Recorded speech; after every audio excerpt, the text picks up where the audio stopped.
Ferdinand, Ferdinand, Ferdinand. We were talking about the Porsche family, right? Super confusing because the grandfather's Ferdinand, the father's Ferdinand, the son's Ferdinand, and the grandson's also Ferdinand. So where did we leave off? Was it the part where the original Porsche dude got thrown in jail? When the war ended, the victors did what they always do. You know, the usual post-war deal. You know the one, right? The war reparations. Give me the money. Don't have any... Then give me assets. Not enough assets. Then hand over all the stocks, bonds, property deeds, everything valuable. Sign this debt note. And so on. And you probably remember the IMF crisis back in 90s South Korea. They choked off the money supply, made companies go bankrupt, and then foreign investors swooped in and snatched up all the valuable Korean companies and banks for pennies on the dollar. After World War II, the US and Britain went on a corporate hunting spree in Germany. If they wanted a company, they'd find a way to pin some crime on them and take it. Yo, Porsche, were you besties with Hitler or not? I swear, even when he tried to get me to wear a uniform, I held out till the end. Dude, we have proof on your old MySpace page that you were hitting up parties and trading acorns with him. I'm just an engineer. I just build stuff when people ask me to. Isn't that what an engineer does? Plus, I have evidence I wasn't his bestie. Wait and see.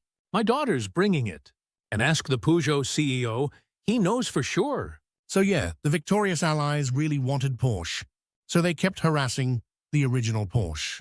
They'd arrest him, release him when there was no evidence, then rearrest him and throw him back in jail. When his innocence was proven again, they got petty and demanded an insane bail amount. They'd keep him locked up under the excuse of needing to investigate more, with the catch being that if he paid the money, he'd be released instantly. This was their plan to force the company into bankruptcy.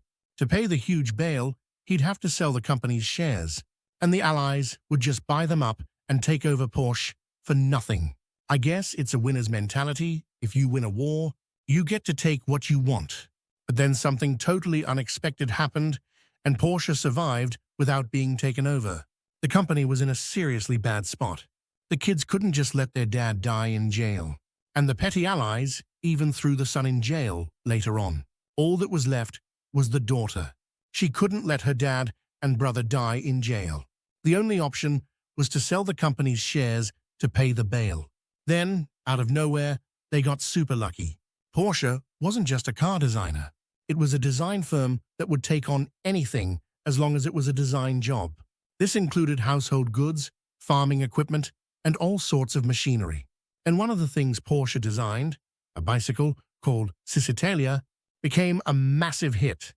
The money they made from it was enough to get the original Porsche out of jail and save the company.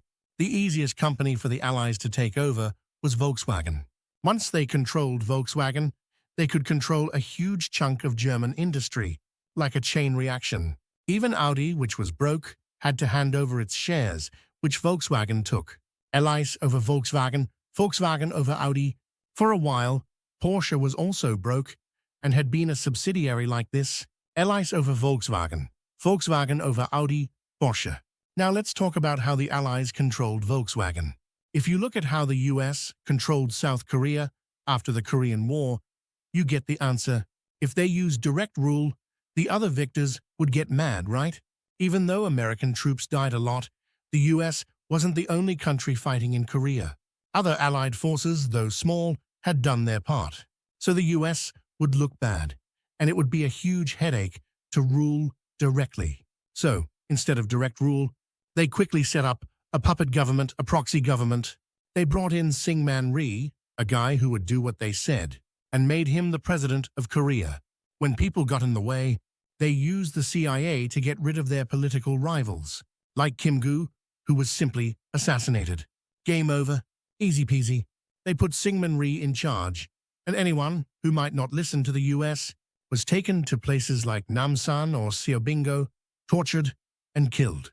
This isn't really shocking, since the US has used this tactic everywhere, from Africa to Eastern Europe and South America. Anyway, the Allies put a proxy in charge of Volkswagen. The Allies just had to monitor and get reports from the proxy, And if they controlled that person well, everything below would fall into place. The Allies would audit and supervise Volkswagen. Volkswagen would audit and supervise Audi and Porsche. From the Allies' perspective, it was a lot more profitable to supervise and grow the German companies rather than just destroying them. If they were too harsh, there would be riots and protests. If they gave them too much freedom, the companies would get too big and launch a counterattack. So, the Allies' strategy was all about finding the right balance. They learned how to handle a defeated Germany by studying ancient history, like how Rome dealt with Carthage after the Punic Wars, the strategy they used when Germany was getting too big, and a counterattack was a concern, as you probably know, the unification of West and East Germany. So yeah, through Volkswagen, they got control of Germany's core automotive industry, and as a bonus, they got Audi and a bunch of other companies too. Don't forget to hit subscribe and the notification bell to catch the next episodes as soon as they drop.